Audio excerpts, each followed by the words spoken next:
जो भी खरीदें वो देश में ही बना होना चाहिए।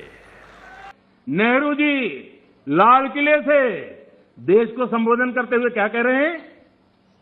कभी कभी कोरिया में लड़ाई भी हमें प्रभावित करती है। गोल्ड यानी सोने की खरीद एक और पहलू है जिसमें विदेशी मुद्रा बहुत अधिक खर्च होती है। నమస్కారం అండి, దిస్ ఇస్ #యూ. 7 సూత్రాలు మోడీ చెప్పింది నిజంగా మనం పాటించగలుగుతామా? ఇది కూడా ఒకటి ఆలోచించాలి. Can we avoid these brands? కళ్ళు తెరిసిన వెంటనే మీరు నోట్లో పెట్టుకునే టూత్ పేస్ట్ మీరు చూసుకుంటే కనుక డాబర్ రెడ్ పేస్టా, లేకపోతే బబూలా, మిష్వాకా, లేకపోతే మీరు వాడే foreign brands Colgate, Oral B, Pepsodent ఇలాంటి టూత్పేస్ట్లు పెడుతున్నారా? చాలామంది ఇక్కడ మనం చూసుకుంటే దేశీ బ్రాండ్స్ కంటే ఆల్రెడీ ఈ ఫారెన్ బ్రాండ్స్ మన జీవితంలో ఒక స్టైల్ అయిపోయింది, తీసి పక్కన పెట్టలేము, ఇంపాసిబుల్. దాని తర్వాత మనం స్నానం చేయాలనుకుంటే చాలా అంటే ఇంకా 1950s and 60s వాళ్ళు వాడుతున్నారు. సో మైసూర్ శాండిల్, మెడిమిక్స్, లేకపోతే చంద్రిక, సింతాల్, మార్గో, హిమాలయన్ ఈ సబ్బులు వాడుతున్నామా? లేదు. దీంట్లో కూడా మనకి చాలా లైఫ్ స్టైల్ ప్రొడక్ట్స్ వచ్చేసినాయి. We have many things like Dove, Pears, Lux, ఇలా బొచ్చుడు బ్రాండ్స్ మనని డామినేట్ చేస్తుంది. వెహికల్స్లోకి వద్దాం. వెహికల్స్లోకి వస్తే మన అందరం టాటా వెహికల్స్ ఎక్కువ వాడుతున్నామా, మహీంద్రా అండ్ మహీంద్రా ఎక్కువ వాడుతున్నామా, లేకపోతే ఫోర్స్ మోటార్స్ది వాడుతున్నామా, హిందుస్థాన్ మోటార్స్ది వాడుతున్నామా, లేకపోతే స్కోడా చెకోస్లోవేనియన్ వెహికల్ అది వాడుతున్నామా, షెవర్లే, లేకపోతే బెంజ్, లేకపోతే పోర్షే, లేకపోతే రేంజ్ రోవర్, లేకపోతే లెక్సస్ ఇలాంటి బ్రాండ్స్ ఎక్కువ వెళ్తున్నామా? ఆలోచించండి. ఆఖరికి చిన్న కార్ తీసుకుందామన్నా ఈవీ వెహికల్లో వెళ్దాం అనుకున్నా చాలామంది ఎంజీకి చూస్ చేసుకుంటారు తప్ప నానోకి చూస్ చేసుకోలేరు మన ఎవరో. అండ్ కాఫీ షాప్స్కి వెళ్ళి కాఫీ తాగుదాం అనుకుంటే సిసిడి, ఇండియాలో ఉన్న సిసిడి, బరిస్తా, లేకపోతే థర్డ్ వేవ్కి వెళ్తున్నామా, లేకపోతే టాటా రిటైల్ వాళ్ళు పెట్టి ఇక్కడ మన ఇండియాలో ఫ్రాంచైజీ తీసుకున్న స్టార్ బక్స్కి వెళ్ళడానికి ఎక్కువ ఇష్టపడుతున్నామా? చెప్పండి. Let's be little honest in everything.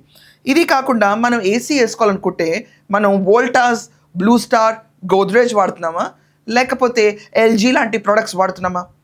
ఈరోజు ఫ్రాంక్లీ స్పీకింగ్ మనం మొదలు పెట్టుకుంటా వెళ్తే ఏ ప్రొడక్ట్ ఫారెన్ వస్తువులు వాడకూడదు, swadeshi important, make in India important, made in India important అనే నినాదం మోడీ గారు తీసుకొచ్చారు మనందరికీ. కానీ మోడీ గారు watch Movado, do you all know this? Movado watch వాడతారు. Is it swadeshi? No, it is not swadeshi. Okay, along with our prime minister and many ministers ఏ car brands వాడతారండి? వాళ్ళందరూ ఇప్పుడు మనం చూసుకుంటున్న Tata Motors, Mahindra, Force vehicles వాడుతున్నారా? లేకపోతే ఏ బ్రాండ్స్ వాడతారు? మీకు ఒకసారి ఐడియా ఉందా? Range Rover, Fortuners.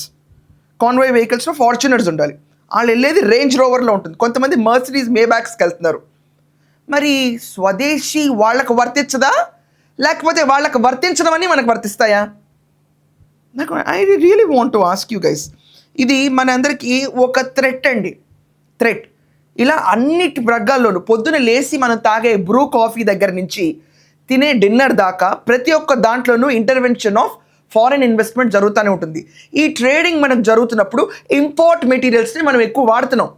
ఇదివరకటి రోజుల్లాగా khadi is the only option లేము. ఇప్పుడు మనం మెనీ ఆప్షన్స్. ఇప్పుడు రిలయన్స్ ఉందండి, రిలయన్స్తో పార్ట్నర్ అయిన బ్రాండ్స్ మీరు చూసుకుంటే గ్యాప్, దాని తర్వాత Marks and Spencer, Tiffany and Co, ASOS, Balenciaga, Stella McCartney, Delta Galil, Shein, Aleen of skin. International brands, they bring it close to us, so we spend. వీళ్ళు తీసుకొచ్చే international brands. And పర్ఫ్యూమ్స్లో చూసుకుంటే skin by Titan, Bellavita organic, Fogg, Wild Stone, attar, Isak fragrance ఇలాంటి కొన్ని brands మనకు perfume సెగ్మెంట్స్లో ఇండియాలో ఉంటాయి. అదే ఫారెన్ మేడ్ పర్ఫ్యూమ్స్ మనం చూసుకుంటే జిమీ చూ, లేకపోతే Gucci Blooms, or you can say Givenchy, or you know Armani, Chloe, ఇలాంటి పర్ఫ్యూమ్ బ్రాండ్స్ మనం ఎక్కువ వాడుతూ ఉంటాం. ఇక్కడ ఫారెన్ ఇంటర్వెన్షన్ తప్పలేం, వెహికల్స్లోనూ తప్పలేం. చివరికి మనం కొట్టించుకునే పెట్రోల్లో అన్నా ఫారెన్ ఇంటర్వెన్షన్ ఉండకుండా ఉంటుందా అనుకుంటే మీరు మళ్ళీ క్లియర్గా చూడండి. మనకి we have Adani Total gas ఏదైతే ఇక్కడ మనకి ఆపరేట్ అవుతుందో, this is a joint venture between India's Adani group and France Total energies. దీంట్లో భాగస్వామి వాళ్ళు కూడా ఉంటారు, వాళ్ళకు కూడా మన షేర్ వెళ్ళిపోవాలి. మళ్ళీ షేర్ ఎలా కడతారు? అక్కడ డాలర్ రిజర్వ్స్లోనే. దాని తర్వాత Reliance Industries fuel retail business. Reliance fuel network operates through Jio BP, a joint venture between Reliance Industries and UK's BP. మరి ఏంటిదంతా? వీళ్ళకి స్పెషల్ రూల్స్ ఎలా ఉంటాయి, మనకి మాత్రం వచ్చేటప్పటికి మీరు ఇది వాడకూడదు. సప్త సూత్రాలు తీసుకొచ్చి మన ముందు ఇంప్లిమెంట్ చేయాలని చూస్తే ఎక్కడ ఆపగలుగుతున్నాం? దీనికి ప్రధాన కారణం ఏంటి? మనందరం మ్యానుఫ్యాక్చరింగ్లో వెనకబడి ఉంటాం. నేను చాలా పద్ధతిగా చెప్తున్నానండి. మనం ఎక్స్పోర్ట్లో చాలా వీక్ ఉన్నాం, మ్యానుఫ్యాక్చరింగ్లో వీక్ ఉన్నాం. మనం ఎప్పుడు ఇంపోర్ట్లో ఉన్నాం. ఇంపోర్ట్ అండ్ ఎక్స్పోర్ట్ రేషియోలో $350 బిలియన్ డెఫిషియెంట్ ఉంది. ఈ డెఫిషియెట్ని ఎన్కాష్ చేసుకునే సిచ్యువేషన్ ఈరోజు ప్రతి ఒక్కరు డిపెండ్ అయిపోయి ఉన్నారు, including the politicians. You name the politician, వాళ్ళ దగ్గర ఏది స్వదేశీ ఉంది అని చెప్తారంటే 80% స్వదేశీ వస్తువులు ఉండనే ఉండవు. ఆఖరికి వాళ్ళు వాడే పెన్స్ అవ్వనిండి, వాళ్ళు పెట్టుకునే కళ్ళజోళ్ళు అవ్వనిండి, వీళ్ళందరూ వచ్చి మనకి నీతులు చెప్తారు, లెట్స్ గో స్వదేశీ, let's do make in India, control your oil. కానీ అదానీ అండ్ రిలయన్స్కి వస్తే మాత్రం they have collaborations with foreign companies to even cell the fuel in India. ఇది మన పరిస్థితి ఈరోజు. ఇలాంటి భారతదేశంలో స్వదేశీ విదేశీ వేరు చేసి స్వదేశీని ఎంచుకోవడం ఎంత కష్టం.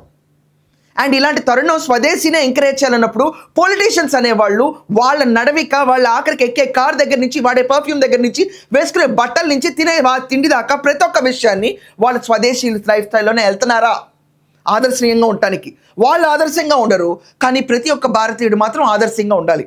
ఇవన్నీ తప్పించుకొని వీటి నుంచి వెనక్కి దూరంగా పారిపోయి మనం మన జీడిపిని అర్జెంట్గా స్ట్రాంగర్ పొజిషన్లో ఉంచి ఫ్రీ ఫాల్ ఆఫ్ రూపీని కాపాడి బంగారం కొడకుండా రూపాయిని నమ్ముకొని మనం మన దేశాన్ని ముందుకు తీసుకెళ్ళాలి. I'm again telling you, my country is very important to me. అందుకనే నేను డిస్కస్ చేస్తాను ఈ points. If I'm not interested in this country, మీ ముందుకు ఇన్ని పాయింట్స్ తీసుకురావక్కర్లేదు. It's a debate between a politician and a normal person. తీసుకొచ్చి మన మీద నిషేధాలు చెప్పినప్పుడు ఈ నిషేధాలు వాళ్ళు కూడా ఇలాగే ఫాలో అవుతున్నారా?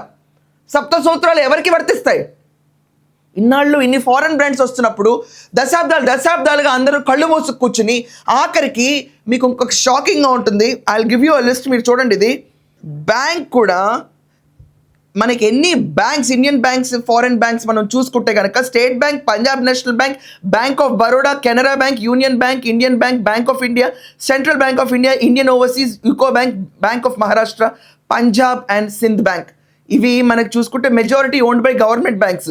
ప్రైవేట్ సెక్టర్ బ్యాంక్స్ చూసుకుంటే HDFC, ICICI, Axis, IndusInd, IDFC first, Federal Bank. 40 to 50 foreign banks operate in India అండి, through branches of wholly owned. ఇక్కడ మనం ఇన్ని సిటీ బ్యాంక్, దాని తర్వాత DBS Bank, JP Morgan Chase, Bank of America, BNP Paribas, nationalised బ్యాంక్స్లో కూడా తగ్గించిపోయి ఉన్నాం మనం. మన ఆ government banks run by or literally nationalised banks అన్న కాన్సెప్టే పోయింది. ఆంధ్ర బ్యాంక్ పేరు మార్చేసినప్పుడే నేను షాక్ అయ్యా నిజంగా. అంటే లిటరలీ ఫీలింగ్ ఉంటుంది ప్రతి ఒక్కరికి ఆంధ్ర బ్యాంక్ పేరు మార్చినప్పుడు, అరే ఏది మంది కాదా చివరికి? ప్రతి ఒక్కళ్ళు ఇలా ఎక్స్పాండ్ అయిపోయి ఉన్నారు. చెప్పండి, ఎక్కడ కుదించుకుందాం? ఎక్కడ మేడ్ ఇన్ ఇండియానే ఉందాం? ఎక్కడ మేక్ ఇన్ ఇండియానే ఉందాం? ఎవరు మనకి ఆదర్శం? ఒక్క మనిషి, ఒక్క పొలిటీషియన్ ఎత్తి చూపించండి, వాళ్ళు ఆదర్శనీయంగా ఉన్నారు, వీళ్ళని చూసి మనం ఫాలో అవుదామని. Let's start a healthy debate. So me opinions రాయండి. విదేశీ స్వదేశీ మధ్యలో ఒక కామన్ మ్యాన్ ఈరోజు డబ్బులు పెట్టలేక పెరిగిపోతున్న ప్రైజెస్ మధ్యలో అదే జీతంలో ఉండి కొన్ని చోట్ల అయితే పింక్ లెటర్స్ ఇష్యూ అయిపోయి ఉద్యోగాలు పోతున్నాయి because we're crunching the company size అని చెప్పినప్పుడు మీరు స్వదేశీ విదేశీలో ఏం వెతుక్కుంటారు? గొంగట్లో బొచ్చేరుకుంటారా? చెప్పండి. Because they are incorporated hand in hand ప్రతి చోట. ఎలా ఏడతారు, ఎలా జీవిస్తారు, ఎలా మోడీ పిలుపుకు అనుకూలంగా ఉంటారు? మీ ఒపీనియన్స్ కమెంట్స్లో రాయండి ఖచ్చితంగా. That's all for now. Thank you.